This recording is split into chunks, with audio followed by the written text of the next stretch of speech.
আসসালামু আলাইকুম প্রিয় বন্ধুরা, আপনারা যে আল্লাহর ওলি মাজার দেখতে পাচ্ছেন তিনি হচ্ছেন শাহ নেওয়াজ মজনু শাহ রহমতুল্লাহি আলাইহি ওয়াসাল্লাম এর মাজার শরীফ। আপনারা যারা অলিয়া উলিয়াকে নিয়ে বাজে মন্তব্য করেন এবং কটূক্তি করেন তাদের জন্য আজকের এই ভিডিওটা আপনারা দেখতে পাচ্ছেন। আমার ড্রোনের মাধ্যমে আজকে সম্পূর্ণ ভিডিওটা দেখবেন এবং কি বলছি শুনবেন। আপনারা দেখতে পাচ্ছেন আমি নোয়াপাড়া রেল স্টেশন থেকে ড্রোনটা উড়িয়েছি একদম পাহাড়ের ভিতরে, পাহাড়ের অতি গহীনে আল্লাহর অলি শায়িত আছেন। সেখানেও হাজার হাজার মানুষ যায় এবং আল্লাহর অলির মাজার জিয়ারত করে। আল্লাহর অলির মাজারে যায় মানুষ শুধু আল্লাহর অলির উসিলায় যেন মানুষে কিছু গুনাহগাতা মাফ করতে পারেন। এখানে গিয়ে কেউ আল্লাহর অলির কাছে চায় না, চায় আল্লাহর দরবারেই। কিন্তু একজন না একজনের উসিলা লাগে যে গুনাহগাতা মাফ করতে হলে। আপনারা দেখতে পাচ্ছেন আমার ড্রোন অতি গহীনে পাহাড়ের ভিতর চা বাগান এবং অনেক গাছগাছালির উপর দিয়ে ড্রোনটা সেই পাহাড়ের ভিতরে যাচ্ছে। তো অনেকে বলবেন যে আমরা তো অনেকেই গিয়েছি, আমাদের এলাকার মানুষ অনেকেই চিনেন জানেন। আপনাদের জন্য ভিডিওটা না, ভিডিওটা করেছি যেন বাংলার পৃথিবীর মানুষ দেখতে পায় যে আল্লাহর অলিদের কত পাওয়ার এবং গুণ আছে। আমরা চলে আসলাম হযরত শাহ নেওয়াজ মজনু শাহ রহমতুল্লাহ আলাইহি সাল্লামের দরবারে। তো আপনারা দেখতে পাচ্ছেন আমার ড্রোন উপর থেকে ভিডিও করতেছে। তো আপনারা সম্পূর্ণ ভিডিওটা দেখবেন এবং ভিডিওটা যদি ভালো লেগে থাকে অবশ্যই নতুন হলে ফলো দিবেন আর পর্যাপ্ত পরিমাণ শেয়ার করবেন। আপনারা দেখতে পাচ্ছেন এখানে যার যার মানত নিয়ে কেউ গরু ছাগল হাঁস মুরগ এখানে নিয়ে আসে। হয়তো এখানে আল্লাহর অলিরা এই গরু ছাগল হাঁস মুরগি খায় না, খায় মানুষ, কিন্তু একটা উসিলা লাগে। আপনি যখন কোনো জায়গায় যাবেন, আপনি মক্কা মদিনায় যাবেন, হযরত মুহাম্মদ সাল্লাল্লাহু আলাইহি সাল্লামের ওনার রওজা মোবারকে যাবেন, তো আপনারা ওখানে গেলে আপনি হজ করতে পারবেন এবং এখানে গেলে আপনার গুনাহগাতা মাফ করতে পারবেন। এই জন্যই কেউ কারো কাছে চায় না, চায় একমাত্র আল্লাহর কাছেই। কিন্তু অনেক অলির উসিলায়, অনেক নবীগণের উসিলায়, অনেক নিষ্পাপ কামেলদার পীর সাহেবের উসিলায় যেন গুনাহগাতা মাফ হয়। এই জন্যই আল্লাহর অলির দরবারে মানুষ যায়। দূরবর্তী মানুষ এখানে কিভাবে আসবেন? আপনি ঢাকা, সিলেট, চট্টগ্রাম রেল যুগে আসতে পারবেন। নোয়াপাড়া রেল স্টেশন নেমে অথবা পায়ে হেঁটে আপনি এই মজনু শাহ রহমতুল্লাহি আলাইহি সাল্লামের 5 নম্বর মাজারে আসতে পারবেন।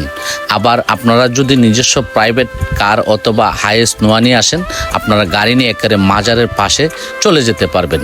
আপনারা যারা বিভিন্ন জেলা উপজেলা থেকে বাসে আসবেন, সেখান থেকে আপনারা বাসে নোয়াপাড়া সাহেব বাড়ি গেট অথবা কাউসারনগর নেমে আপনারা অটো বা সিএনজিতে আপনারা পায়ে হেঁটেও এই আল্লাহর অলির দরবারে অতি পাহাড়ের গহীনে চলে আসতে পারবেন। আসলে অনেক সুন্দর একটা জায়গা, এমন সুন্দর জায়গা আল্লাহর অলি মনে আর কোথাও নাই। এমনভাবে আল্লাহর অলি এখানে শায়িত হয়েছেন। প্রিয় বন্ধুরা, চারদিকে সবুজে চায়ের বাগান এবং পাহাড়, একদম নীরব নিস্তব্ধতা। সন্ধ্যার পরে কেউ থাকতে পারবে না, আপনারা চলে যেতে হবে।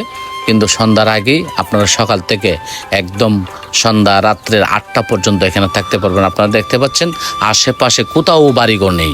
আমি ড্রোনটা উপরে উড়িয়েছি আপনাদেরকে দেখানোর জন্য, ঘুরিয়ে ঘুরিয়ে বাড়ির এই আল্লাহর অলির দরবারের আশেপাশে কোথাও কোনো জায়গায় বাড়িঘর নেই। যেখানে গুড় সেখানে মাসি। তো আমি মারা গেলে দেখবেন আমাদের সন্তানাদি এখানে যাবে না। এখানে একটা বাংলা, যারা চায়ের বাগানের দায়িত্বে আছেন, এই বাংলাটা দেখতে পাচ্ছেন অনেক সুন্দর একটা বাংলা। তো যারা আল্লাহর অলিকে নিয়ে কটূক্তি করেন, যারা আল্লাহর অলিকে নিয়ে বদনাম করেন, তাদের জন্য আজকের এই ভিডিওটা। তো ভিডিওটা আবারও বলি, যদি ভালো লাগে অবশ্যই পর্যাপ্ত পরিমাণ শেয়ার করবেন যেন অন্যরা দেখতে পায় আল্লাহর অলির দরবার এবং মাজার। আপনারা দেখতে পাচ্ছেন আমার ড্রোন ঘুরিয়ে ঘুরিয়ে দেখাচ্ছে আল্লাহর অলির দরবার। এত সুন্দর একটা জায়গার মধ্যে আল্লাহর অলি শায়িত আছে, নীরব নিস্তব্ধতা। এখানে আমি যতটুকু খাদেম থেকে শুনেছি, এখানে আল্লাহর অলি ধ্যানরত অবস্থায় এখানে মুগ্ধ থাকতেন, আল্লাহর জিকির আজকান করতেন, এখানে আল্লাহর ইবাদত করতেন। এই জন্যই উনি এখানেই শায়িত হয়েছেন। প্রিয় বন্ধুরা, গুড় যেখানে মাছি সেখানে। আপনি আমি মারা গেলে দেখবেন 2 দিন 4 দিন পরে কেউ কারো খোঁজখবর রাখে না, কিন্তু আল্লাহর অলিরা যুগে যুগে অমর হয়ে থাকবে, যুগে যুগে মানুষ তাদেরকে স্মরণ করবে, যুগে যুগে মানুষ তাদের দরবারে যাবে এবং আল্লাহর অলিদের ফয়েজ হাসিল করবে। আপনারা দেখতে পাচ্ছেন আশেপাশে কোথাও বাড়িঘর নেই, এখানে সবাই যার যার মানত নিয়ে আসছে, কেউ গরু, কেউ ছাগল, কেউ হাঁস, কেউ মুরগ, কেউ বাড়ি থেকে রান্না করে এনে। হয়তো এখানে অনেকে ভাবেন যে আল্লাহর অলি কি খায় নাকি, না, আল্লাহর অলি খায় না। মানুষ সেবা বড় সেবা, মানব সেবা বড় সেবা। এখানে মানুষটাই এনে খাবার দেয় এবং মানুষটাই আবার খেয়ে যার যার বাড়িতে অনেক অসহায় এতিম মিসকিন মানুষও থাকে, তাদেরকে এই খাবারগুলা দেয়। আমি আহমদ আলী সুহান আজকের মতো নোয়াপাড়া 5 নম্বর চায়ের বাগান মজনু শাহ রহমতুল্লাহ ইসলামের দরবার থেকে বিদায় নিলাম। সবাই ভালো থাকুন, সুস্থ থাকুন, সবার জন্য শুভকামনা রইল। আল্লাহ হাফেজ।